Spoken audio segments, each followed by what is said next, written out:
Prince Harry is back, and not because he dropped a new podcast, launched a healing smoothie, or released another book titled Spare Me. No, this time he's in the headlines for the world's saddest security tantrum, demanding royal-level protection while sipping lattes in Montecito and flying private. Because nothing says man of the people like suing your own family for not funding your bodyguards. And South Park? Oh, they took that royal meltdown and turned it into a full-blown cartoon disaster. Like, comment, and subscribe before Harry files a 17-page emotional rebuttal to this video. This week's South Park episode opens at South Park Elementary, where the kids are trapped in the gym for the most boring event of the year, the annual safety seminar. Officer Barbrady is mumbling something about earthquake preparedness, Butters is trying to eat a granola bar through his mask, and Stan is already asleep. Suddenly, Cartman leaps onto the stage, grabs the mic, and declares the entire seminar invalid. Cartman: Excuse me,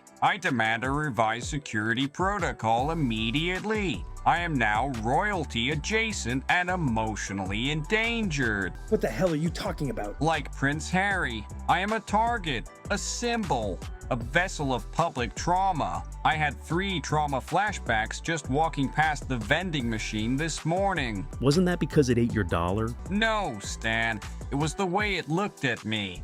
I've seen that kind of hostility before, in documentaries. Cartman begins handing out laminated, royal dignitary protection schedules, color-coded and full of bizarre demands. Kyle, you are now my assigned paparazzi buffer. You walk 10 feet behind me at all times, but make it look casual, like you're guarding a misunderstood genius. I'm not walking behind you, dude. Then you're putting me in danger, Kyle, and I will be emotionally documenting this. Cartman rolls out a velvet rope and sets up cones around his desk, labeling it Security Zone 1A. He's also hired Kenny as a decoy royal. He's going to dress like me and get the fake emotional bullets. Oof. Wait, are you seriously cosplaying as Harry because he lost his security? He didn't lose it, Stan. It was stolen by a system that feared his truth. And my truth is that I demand an armored lunch tray. Principal Victoria tries to shut it down, but Cartman threatens to leak an emotional op-ed to South Park Gazette titled The Day the School Failed Me. Do you want that headline, Principal Victoria? Do you want to be the villain in my healing narrative? At this point, the school is forced to stage a mock royal safety simulation, not because they believe Cartman, but because he's already gone viral on TikTok crying next to a fire alarm. You're unsafe and unheard is trending. You're all part of the problem. Mr. Mackey sighs and orders everyone into groups to begin empathy-based safety drills. Okay, kids, pair up. One of you pretends to be a prince, the other pretends to be their suppressed trauma, And just like that, Cartman's royal delusion spreads through the school like a glitter-covered plague. Meanwhile, across town, a private jet labeled Montecito 1 lands on South Park's baseball field. The door opens and out steps Prince Harry, or rather, Butters dressed in a velvet coat, aviator sunglasses, and a sash that reads, Emotionally Unavailable. Following him is Wendy, portraying Meghan Markle, wearing a crystal-studded hoodie that says, Wounded but well edited. I have come to raise awareness of my vulnerability. And also to workshop a new trauma-informed streaming idea. They're greeted by a confused Mr. Garrison and some unimpressed cows. Harry dramatically steps into a pothole and gasps. That could have been fatal. Back at the school, Cartman convinces Mr. Mackey to organize a royal threat preparedness drill, because Harry might be in danger of criticism. Cartman demands to lead the operation. I have studied 17 minutes of a documentary and skimmed 3 headlines. I am qualified. Kyle plays the role of a rogue paparazzo, armed with a disposable camera and an iPhone set to flash. Smile, Your Highness. Say Spotify cancellation. The glare! The lack of consent! Cartman hurls himself in front of Butters and yells, I've got you, Hank. Wait, why aren't my taxpayer-funded snacks here yet? Later in the classroom, Harry reads from his new unpublished memoir draft, Spare 2, Even Sparer. Chapter 9. The time I was mistaken for Ed Sheeran at a Whole Foods. Dude, why are there 300 pages about smoothie bars? Because the threat was blended. The boys stage a parody scene where Harry gets emotionally triggered by an almond milk shortage and calls his lawyer from a yoga mat. So let me get this straight.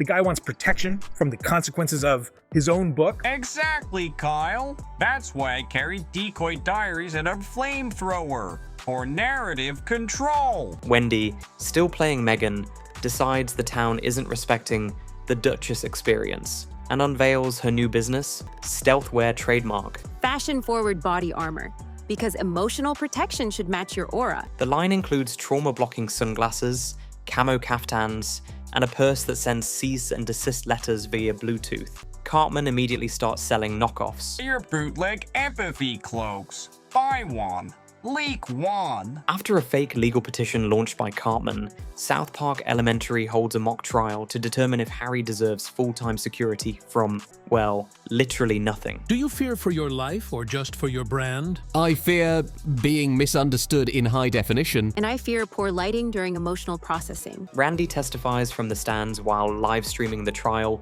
yelling, "This is bigger than OJ, bro." After being told the school can't afford laser fences and trauma-hardened bubble wrap, Harry snaps. He locks himself in the boys' locker room, declares it his emotional castle, and refuses to leave. I'm not coming out until the Wi-Fi is VPN protected and my dignity is escorted out first. Meghan attempts a TED-style speech through those vents about the architecture of internalized threat. Cartman sneaks in using a drone made from Lunchables and duct tape. I've come to evacuate your brand. You paid $12.99 a month for this? It buzzes every time I feel judged. It's how I regulate. That's what I need. A shame buzzer. Stan deletes the app mid-conversation. Harry screams like someone just cancelled a six-figure speaking gig. Eventually, the boys convince Harry that South Park isn't dangerous. It's just allergic to BS. The episode ends with Harry and Meghan boarding a hot air balloon sponsored by Unbothered TM, floating away while Cartman shouts, "Wait, take me with you. I have unreleased trauma." Back on the ground, Cartman starts a GoFundMe for his own security team, citing emotional exposure, meme fatigue, and dairy intolerance. So there you have it, Prince Harry's security saga, now in cartoon form, featuring gluten trauma, stealthwear, and a drone made of Lunchables. Because in 2025, safety isn't a plan, it's a brand. Will Harry ever feel secure? Will Meghan find her lighting? Will Cartman trademark emotional vulnerability? Drop your theories below. Team Harry, Team Leave Me Alone, or Team Why Is This Still News? Smash that like button, subscribe, and share before this episode gets optioned into a 4-part docuseries called Triggered but Tasteful.